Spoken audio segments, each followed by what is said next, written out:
Ayollarimiz bir oyda biz uchun 30 million so'm pulni tejab qolishlarini bilarmidingiz? Unda videoni oxirigacha ko'ring. Keling, bugun ayollarimiz bizga tekinga qilayotgan xizmatlarini bozor narxiga chaqib ko'ramiz. Keling, bu videoni siz pochchamlarga jo'natib qo'ying. Narxlarni esa OLXdan ko'rishni boshladik.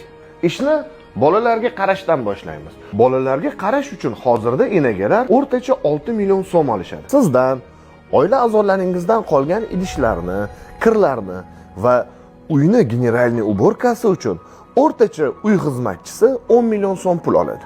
Uchinchisi oshpaz xizmatlari. Sizga va farzandlaringizga mazali taomlar, shirin desertlar tayyorlash uchun bir oyda oshpaz 4,5 million so'm pul oladi. To'rtinchisi qaynota va qaynonaning xizmatlari. Duogo'ylarimizni xizmatlarini qilish va ularga qarash xizmatlari esa 4 million so'm. Beshinchisi esa erga ko'rsatiladigan shaxsiy xizmatlar.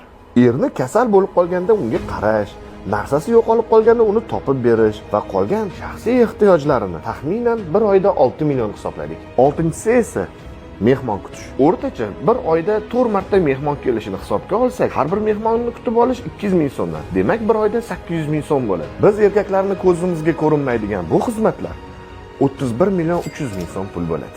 O'zi agar yaxshilab o'ylab qarasak, uy ishlariga sho'ng'ib ketgan ayollarimizni shaxsiy hayoti deyarli yo'q ekan. Endi Hoji aka, uni ustiga kenayimlarga semizsan deysiz, xunuvsan deysiz, o'zingga qaramaysan deysiz.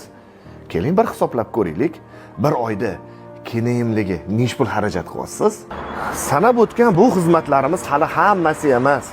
Shunaqa ekan, bugun jonajon ayollarimizga bitta buket gul olaylik-da, ularni xursand qilaylik. Baxtimizga sog' bo'lishsin.